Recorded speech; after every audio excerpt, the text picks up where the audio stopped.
Since last spring, the Trump administration has launched a series of investigations into alleged unfair trade practices in solar, steel, aluminum, and intellectual property. Each one names China as a possible cause of injury to U.S. competitors. We'll go here first.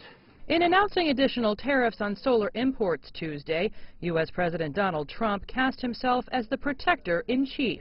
My administration is committed to defending American companies, and they've been very badly hurt from harmful import surges. Former U.S. trade official Stephen Coe expects Trump will announce more trade penalties directed at Beijing ahead of his State of the Union address on January 30th. It's probably a best place for Trump to be able to announce everything and look like present the package that he is being strong on trade and strong against China. China economist Yukon Huang says some of Trump's complaints are more about sending that message than about targeting the true reasons why U.S. domestic production has suffered.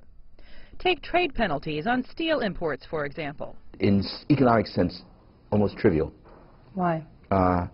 Because China only accounts for 1 or 2 or 3% at most of America's steel imports. The bulk of it is coming from Canada, Europe, India, other countries. But sending that message comes at a cost. In the case of this week's solar and washer tariffs, China promised to resolutely defend its interests.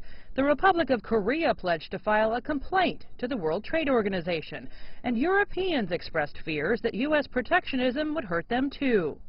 In the generation since Trump's key trade advisors were last in government, the global supply chain has tightened, linking the fates of Asian manufacturers to U.S. workers, companies, and consumers. That means penalties on imports could mean layoffs at home and higher bills for American families. I think to sort of act in a way and think in the way of 30 years ago may not be quite as useful in today's environment. The question is, can this get out of hand? If you actually levy penalties that are seen as significant, then inevitably from a Beijing perspective, they need to retaliate in some way.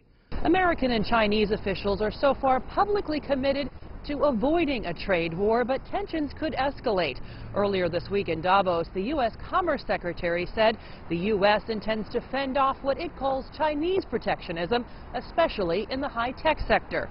Jessica Stone, CGTN, Washington.